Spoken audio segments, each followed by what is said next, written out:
갈급함이 해결되는 귀한 시간 되시기를 바랍니다. 우리 인생의 마지막이 다가올 때를 생각해 보셨습니까? 우리 인생의 마지막이 다가올 때 저와 여러분의 의식이 분명하다면 어, 이제 마지막이에요. 무엇을 하며 마지막 시간을 보내시겠습니까? 히브리서 11장 21절에 보면 믿음으로 야곱은 죽을 때에 요셉의 각 아들에게 축복하고 그 지팡이 머리에 의지하여 경배하였으며라고 기록되어 있습니다. 그러니까 야곱은 자손들을 축복하고 경배하면서 떠나갔다는 얘기겠죠. 얼마나 아름다운 최후입니까? 그러니까 축복하고 자녀들을 다 축복하고 이렇게 떠났다는 거예요. 예수님은 십자가에서 그 십자가에 자기를 못 박은 원수들을 뭐라고 용서하시면서 아버지여 내 영혼을 아버지 손에 부탁하나이다 이렇게 기도하시는 모습으로 임종하신 것을 보게 됩니다. 예수님의 그 제자라고 하는 이 스테반 집사, 그도 돌에 맞아 죽으면서 마지막에 주 예수여 내 영혼을 받으시옵소서라는 기도로 자신의 임종을 맞이하였습니다. 그런데 오늘 구약의 위대한 믿음의 조상 모세를 봅시다. 무엇을 했다고 말하고 있습니까? 모세는 죽기 전에 노래를 불렀다는 거예요. 그러니까 우리도 마지막 이 숨을 삼킬 때에 노래를 할 수 있다면, 찬양을 할 수 있다면 얼마나 좋을까? 노래하며 이 땅을 떠날 수 있다면 얼마나 좋을까? 실제로 어떤 그 목사님 그 소천 받으실 때에 그렇게 찬양하면서 이렇게 돌아갔다는 얘기를 들었어요. 그렇다면 그때 여러분들은 무슨 노래를, 어떤 노래를 어떻게 부르시겠습니까? 당신이 이 땅에서 부를 마지막 노래는 무엇입니까? 생각 안 해보셨죠? 모세는 사실 이 노래를 자기 유업으로 남기고자 한 것입니다. 우리가 노래를 부르면 그 메시지가 훨씬 더 강력하게 전달되지 않겠습니까? 자녀들 앞에서 이렇게 찬양을 하면은요. 임종을 앞두고 이제 이렇게 가족들이 이렇게 서 있잖아요. 그런데 내가 찬양을 부르는 거예요. 그러면서 예수를 전하는 거예요. 어느 때보다 더 임팩트가 강하겠죠. 책에서 본 예화인데요. 한 목사님이 그 교회에 다니시는 나이 드신 성도님이 계셔요. 그런데 이 성도님에게는 아주 친한 친구가 있어요. 근데 그 친구가 예수를 안 믿어요. 근데 그 친구가 위독하다고 소문이 나고 또 연락이 와서 지금 그 성도의 안 믿는 친구에게 이 목사님이 이 전도 요청을 받았어요. 그래서 가는 길이에요. 고민이 되겠어요, 안 되겠어요? 예수 안 믿는 사람인데 어떻게 해야 되나? 기도하면서 생각하는데 하나님이 떠올리게 하신 게 유행가래요. 그래서 그 병원 침대 옆에 조용히 앉아서 노래를 부르기 시작했다고 합니다. 이제 저희 세대 노래는 아니고 저희 윗세대는 들으시면 이 노래 하실 거예요. 제가 한번 노래를 불러볼게요. 이거 맞나 말나는 모르겠는데 제 어렸을 때 감각으로는 이렇게 인생은 나그네기 어디서 왔다가 어디로 가는가 구름이 흘러가듯 떠돌다 가는 길에 정일랑 두지 말자 미련일랑 두지 말자 인생은 나그네기 구름이 흘러가듯 정처 없이 흘러서 간다. 이게 최희준이라고 하는 가수의 하숙생이라는 노래입니다. 근데 제가 한 번도 안 들어보고 그때를 생각하고 지금 이렇게 해본 거예요. 연습을 한번 해봤어요. 되나 안 되나? 이렇게 노래를 불렀더니 이 목사님이 지금 안 믿는 사람 옆에 병실에서 앉아서 노래를 부른 거예요. 그 사람이 눈물을 흘리더라고요. 그래서 예수 믿고 천국 가세요 했더니 고개를 끄덕거리셨다는 거예요. 영접 기도를 인도하고 왔는데 그 이튿날 아침에 편안히 그 성도의 친구는 눈을 감았다는 겁니다. 오늘 본문이 나오기 앞서 31장 22절에 보면은 그러므로 모세가 그날이 노래를 써서 이스라엘 자손에게 가르쳤더라 이렇게 얘기하고 있어요. 그리고 이제 본문 직전에인 31장 30절에 보니까 그리고 모세가 이스라엘 총회에 이 노래의 말씀을 끝까지 읽어 들리니라 이렇게 얘기하고 있습니다. 그리고 이제 오늘 본문의 신명기 32장이 열린 것입니다. 전체가 모세가 이스라엘 백성에게 마지막으로 가르친 노래예요. 모세가 이스라엘 백성과 함께 부른 마지막 노래가 무슨 내용이었을까요? 핵심은 두 가지입니다. 하나님의 말씀과 하나님의 존재를 뭐한 것이다? 찬양한 것이다. 첫 번째 모세는 하나님의 말씀을 찬양했어요. 함께 보실까요? 32장 1절로 2절 말씀. 하늘이여 귀를 기울이라 내가 말하리라 땅은 내 입의 말을 들을지어다. 내 교훈은 비처럼 내리고 내 말은 이슬처럼 맺히나니 연한 풀 위에 가는 비 같고 채소 위에 단비 같도다. 모세는 지금부터 노래를 통해 증언하려는 메시지의 중요성을 선포하기 위해 오늘 하늘과 땅을 증인으로 소환합니다. 그리고 내 교훈은 이렇게 노래하는 거예요. 여기서 몇 가지 비유를 사용하여서 말씀의 능력을 전달하는데 말씀은 이슬처럼 내려 이슬을 맺히게 하고 가는 비처럼 연한 풀 위에 내려 풀을 자라게 하고 살려낸다라는 말이죠. 단비처럼 채소 위에 내려 채소를 열매 맺게 한다는 것이에요. 말씀의 생명력이 여기에 있습니다. 말씀의 생명력을 증언하는 거예요. 만일 말씀이 여러분 생각해 보세요. 막 소낙비처럼 막 내려요. 막 우박처럼 막 쏟아져요. 폭우처럼 쏟아져요. 그렇다면 오히려 풀이 살겠습니까? 죽겠습니까? 예, 죽을 것이에요. 채소를 또한 뿌리 뽑아서 그 생명을 죽게 할 것입니다. 하나님의 말씀을 우리에게 선물로 주실 때에 그 말씀은 결코 소낙비나 폭우처럼 내려주는 것이 아니라 촉촉한 가랑비처럼 단비처럼 내려서 흡수하게 하시는 것입니다. 오늘 또 한편 말씀은 이렇다 얘기하는 부분이 있어요. 히브리서 4장 12절 말씀. 하나님의 말씀은 살았고 활력이 있어 좌우에 날선 어떤 검보다도 예리하여 혼과 영과 관절과 골수를 찔러 쪼개기까지 하며 또 마음의 생각과 뜻을 판단하나니 했습니다. 하나님의 말씀이 어떻다고요? 예리한 검과 같대요. 그래서 조용히 우리의 존재 깊은 곳까지 스며들어서 우리 안에 생각하는 것까지라도 판단하시고 그리고 그 생명력으로 열매 맺게 하신다는 거예요. 그래서 말씀을 가까이 하며 살아야 한다는 것이 중요합니다. 그동안 모세는 이 말씀을 40년 동안 광야에서 전달하고 있었어요.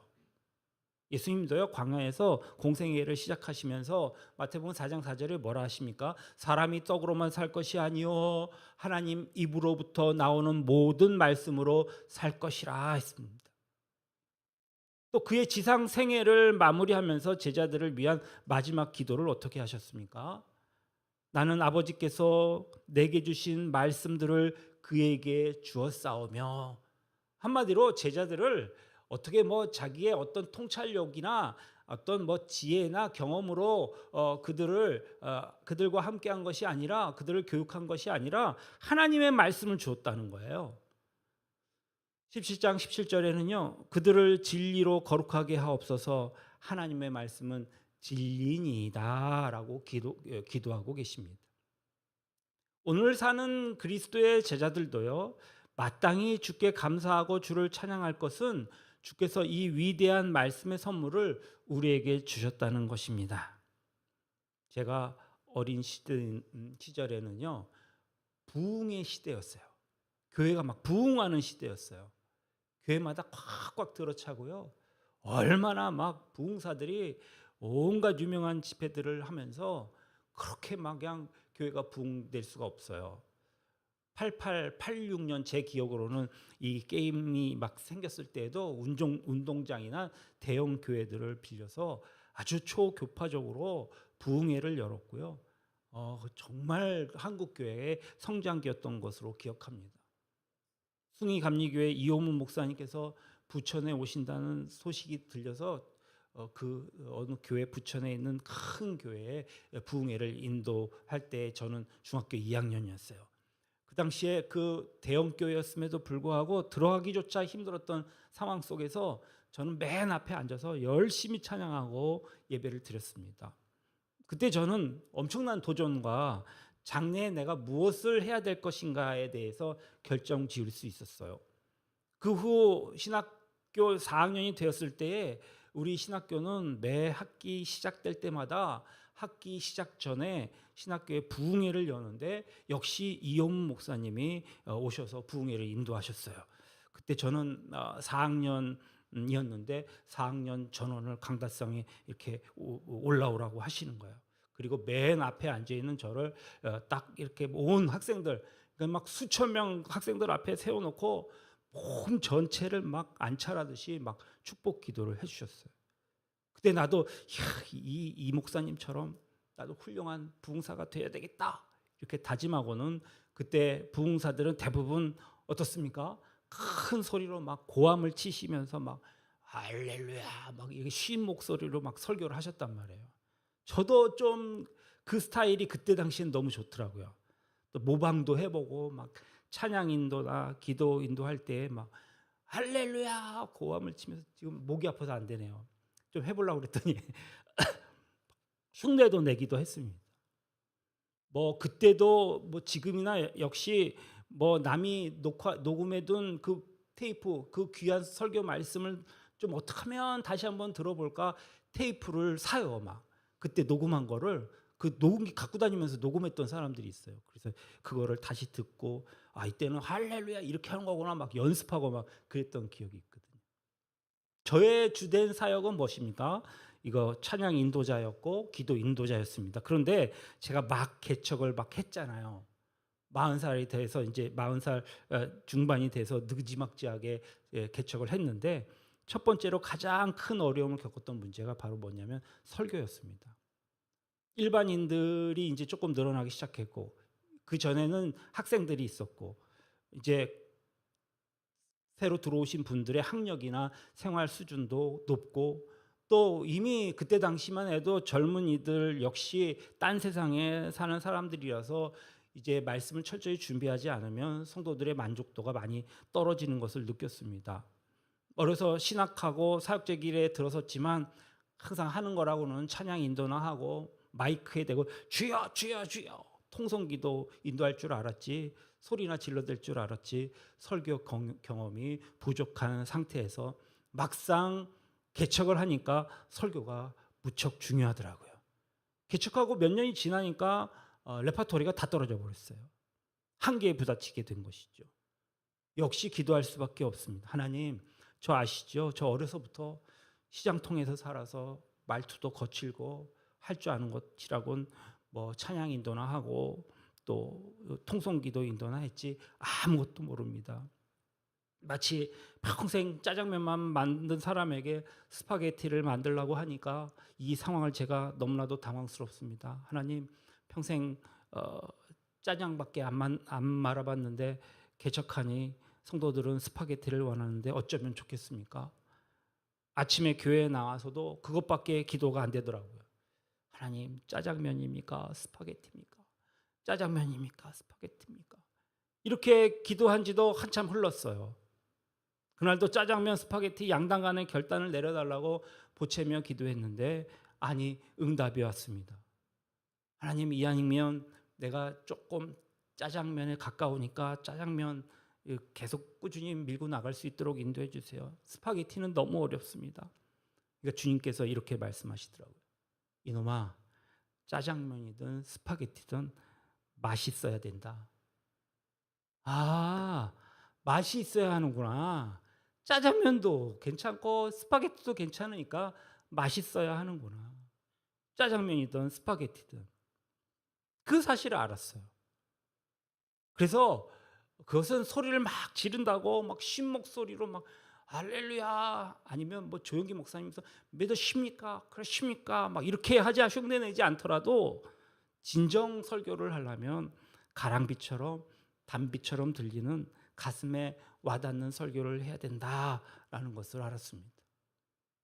사랑하는 성도 여러분, 부디 가랑비처럼 단비처럼 들려지는 하나님의 말씀을 내게 주시는 귀한 하나님의 말씀으로 사모하며 그 말씀대로 살아가시는 여러분 되시길 주님의 이름으로 축원합니다.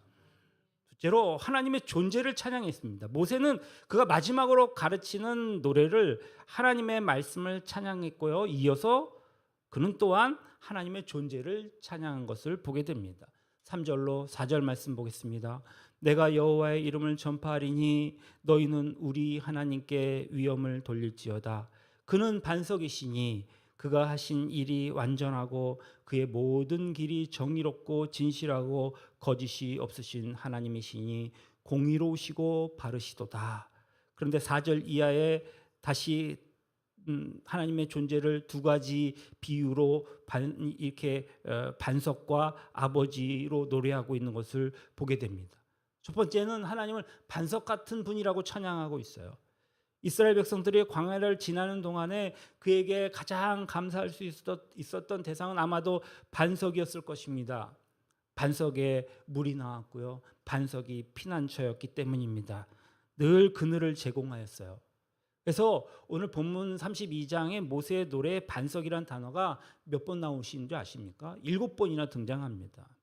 반석은 폭풍이 올 때 피난처가 되어지고요. 낮에 뜨거운 태양에서 그늘이 되어주는 것입니다. 심지어 반석은 사막의 여행자에게 꼭 필요한 먹을 것을 공급하거든요. 그래서 13절에 보면 32장 13절에 보면 반석에서 꿀을 굳은 반석에서 기름을 빨게 하시며라고 표현하고 있어요. 그러니까 사막에는 때로 반석 비스무리한 게 많이 있대요. 그게 그늘이 되거든요. 그런데 문제는요. 바람이 날리면요. 바람이 막 불면 그 광야에 쌓여 있는 모래가 싹 사라지면서 그게 없어진다는 거예요. 그러니까 신기루 같은 거죠. 그러나 이런 모래는 믿을 수 없는 대상이죠. 예수님은 후일의 산상수훈에서 모래 위에 짓는 집을 지은 자, 반석 위에 집을 지은 자를 대조하잖아요. 그러므로 누구든지 나의 이 말을 듣고 행하는 자는 그 집을 반석 위에 지은 지혜로운 사람 같으니라고 말하고 있습니다. 우상은 믿을 수 없는 거짓된 반석이에요. 하나님의 자녀들은 세상이 제공하는 모래 같은 거짓된 반석인지 하나님이 주시는 반석인지를 잘 구분할 줄 알아야 돼요. 그리고 신명기 32장 31절을 보겠습니다. 진실로 그들의 반석이 우리의 반석과 같지 아니하니 우리의 원수들이 스스로 판단하는도다. 이어서 18절에 경고하고 있어요. 너를 낳은 반석을 내가 상관하지 아니하고 너를 내신 하나님을 내가 잊었도다. 오늘 우리가 예배 전에 찬송했잖아요. 488장 이 몸의 소망 무엇인가. 이 몸의 소망 무엇인가. 우리 주 예수뿐일세. 우리 주 예수 밖에는 믿으리 아주 없도다. 주 나의 반석이시니 그 위에 내가 서리라. 그 위에 내가 서리라. 이 영국 침례교회 에드워드 모튼이라는 분이 지은 찬송이에요. 그는 목회하기 전에 가구 제조사였어요. 그가 회사에서 그 회사 그 사장에게 전도를 받았어요. 그래서 예수를 믿게 된 후에 그는 날마다 그 예배당에서 올리는 찬송이 너무 좋았던 거예요. 그러니까 일하면서도 항상 읊조리면서 살아왔어요. 어느 아침 회사에 일하러 갔는데 한 가사가 떠오르는 거예요. 그래서 노트에 급하게 적었어요.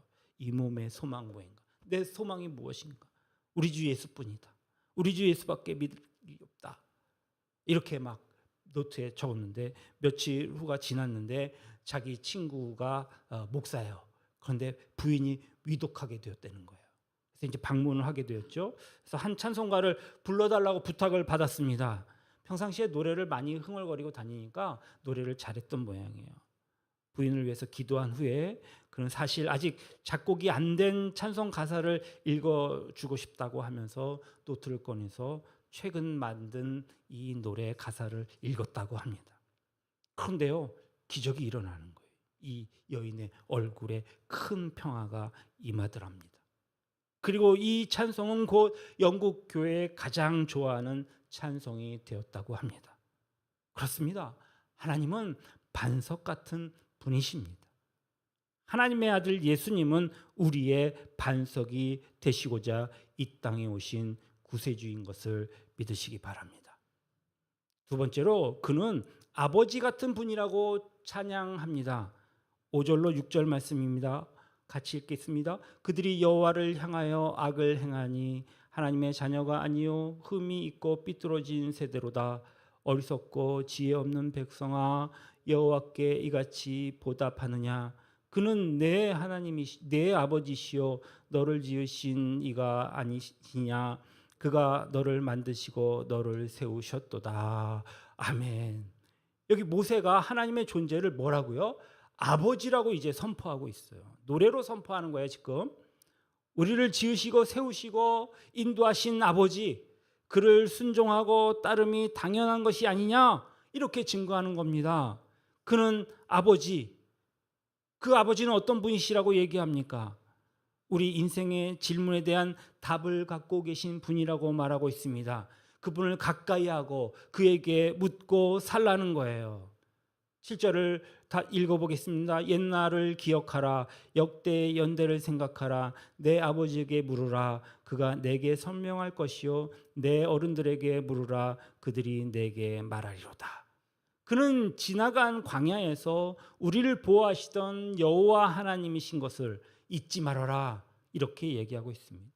또 10절에 뭐라고 얘기합니까? 여호와께서 그를 황무지에서 짐승이 부르짖는 광야에서 만나시고 호위하시고 보호하시고 자기 눈동자같이 지키셨도다 했습니다. 할렐루야. 제가 어제 한 영상을 봤는데요. 큰 독수리가 이렇게 먹이를 잡으려다가 어떻게 실수를 했는지 물에 빡 빠졌어요. 근데 이제 그 사람들이 그걸 건졌거든요. 보니까 엑스레이 찍으니까 날개가 부러진 거예요. 근데 보니까 이 어미가 자식을 위해서 먹이를 찾다가 부러진 것 같아요. 그래서 절벽을 보니까 그 아닌 게 아니라 그 독수리 새끼들이 있는 거예요. 보니까 한 100m 이렇게 가로질른 절벽, 아주 사람이란 들어갈 수 없는 곳에 그 새끼가 있어요. 새끼가 2마리가 있더라고요. 그러니까 막 쪼아대니까 그 얼굴에다가 이렇게 뭘 가리더만요. 눈을 가려갖고 들고 막 갈려치니까 저 어디쯤에서 독수리 한 마리가 쫙 지켜보고 있는 거예요. 자세히 보니까 이게 암컷은 날개가 부러져서 지금 가 있잖아요. 그 어미한테 새끼들을 보내주려고 보니까 그 수컷이 경계하고 있는 거예요. 멀리서 어떻게 하나 지켜보고 있는 거예요. 사람들이 깜짝 놀란 거예요. 아, 이 독수리들은 대단하더라고요. 암컷이 없으면 수컷이 쫙 지키더라고요. 지키고 보호해주고요. 그는 마치 아버지가 독수리 새끼를 훈련하듯이 훈련하여 인도하시는 하나님이시다라고 이렇게 1절로 12절에 말씀하셨는데요. 독수리의 훈련법을 아시죠? 독수리 새끼의 그 하강 훈련에 대해서 들어본 바가 많이 있으실 거예요. 어린 독수리 그 100m 되는 아주 절벽의 그 사이에 살짝 들어가 있는 그 아이들을요, 어떻게 합니까? 그들이 이렇게 앉아 있는 보금자리를 막 흐트러 버리잖아요. 그 부리로 막 쪼아 갖고요, 그 절벽으로 떨어뜨려 버려요. 그러면 얘네들이요, 처음에는 균형을 잃었다가도 막 균형을 잡으려고 애를 쓰고 날라고 애를 써요. 그러나 새끼니까 이거 한 번도 비행의 경험이 없으니까 그냥 직하합니다. 막 낙하합니다. 그때 어느덧 떨어질 즈음에 그 어미가 그의 그 날개로 탁 가로채 갖고요, 여기다 태워요. 태워서 다시 쭉 올라가는 거예요. 올라가서 또 탁 했다가 또 툭 떨어뜨렸다가 또 했다가 몇 번을 하는 그 와중에 그 아이들이 나는 법을 배우더란 말이죠. 아주 필사적으로 막 날개를 펴고 막 깨깨 막 소리를 지르면서 막 추락을 하지 않으려고 애를 씁니다. 그러다가 방법을 배워요. 이 가족이 모두 용감한 독수리 가정이 되는 것입니다. 영국 웨일즈에 큰 부흥이 일어났을 때에 일단의 선교사들이 북인도에 선교를 하러 떠났습니다. 그리고 그들은 복음이 매우 적대적이었던 이삼주라고 하는 가로족이 머물고 있는 그 땅의 영역에 접근하게 됩니다. 마침내 녹생이라고 하는 한 가족을 주께로 인도하였어요. 이 가족으로 인해서 그 종족 전체가 복음에 관심을 갖는 모습을 이렇게 본 추장이 아주 당황을 했습니다. 이들로 인해서 우리 위협을 받는다. 우리 부족이 위협을 받으니까 저 가족을 체포하라. 그래서 이제 체포를 하게 되었어요. 선교사들은 없었고요. 그러니까 종족들이 모인 그 자리로 끌고 와서 막 위협합니다. 막 신문을 하기 시작해요. 추장이 막 분노해서 그 집 가장에게 묻습니다. 네가 그 이방 신을 버리겠다고 하면 내가 용서하겠지만 네가 거절한다면 우리 이 부족의 전통에 따라서 여기에 있는 이 용사들의 활로 네 가족들을 뚫어서 처형할 것이다. 그러니까 그 가족이 어떻게 했어요? 예, 아주 막 공포에 떨었겠죠. 벌벌벌 떠는 그 나오지도 않는 목소리로 노래를 읊조립니다. 토속적인 어떻게 인도인의 리듬에 살린 노래였다고 합니다. 그것이 바로 주님 뜻대로 살기로 했네. 주님 뜻대로 살기로 했네. 뒤돌아서지 않겠네. 예, 남편은 곧 화살에 맞아 순교해버리고 말았습니다. 그의 아들들과 아내도 차례대로 화살에 맞고 순교하였습니다. 그런데요, 사람들은 그들의 노래를 따라 부르기 시작하는 거예요. 무슨 얘기입니까? 이게 그 주님 뜻대로 살기라는 이게 아주 상당히 리드미컬해요. 그게 이 뇌리에 이렇게 새겨졌던 모양이에요. 전도할 때 선교사들이 전도할 때 그들도 마음에 있었던 거예요. 지금 추장이 화를 내니까 사람을 막 죽이고 하니까 말은 못하고 그냥 누구도 나서지 못했는데 이게 한 사람이 한 가정이 순교함으로 이게 막 나오는 거예요. 분출되는 거예요. 마침내 그 사람들의 이 노래를 부르기 시작했고 훗날에 추장조차도 회개하고 믿게 되었다는 얘기입니다. 그래서 인도의 성자 썬다싱에 의해서 세계적으로 알려진 노래 주님 뜻대로 살기로 했네. 바로 이 노래였던 것입니다. 사랑하는 성도 여러분, 모세는 죽음을 앞두고 원망하지 않았습니다. 지나온 광야의 고난을 탓하지도 않았습니다. 그는 마지막 순간에 하나님의 말씀을 찬양했고 반석 되신 하나님, 아버지 되신 하나님을 노래했습니다. 야곱은 축복하며 떠났고 스데반은 기도하며 떠났습니다. 모세는 찬송하며 떠났습니다. 그렇다면 우리의 인생의 마지막 순간에 우리는 무엇을 하며 떠나고 싶습니까? 우리 믿는 사람들은 병상에 누워 마지막 숨을 몰아쉬는 그 순간 돈을 좀 더 많이 벌걸, 좀 더 성공했을걸 이렇게 후회하지 않습니다. 주님, 여기까지 인도하심을 감사합니다. 내 인생, 내 평생 주님으로 충분했습니다. 주님 뜻대로 살기로 했네. 뒤돌아서지 않겠네. 이 고백이 우리의 마지막 노래가 되기를 주님의 이름으로 축원합니다. 기도하시겠습니다. 거룩하신 하나님 아버지,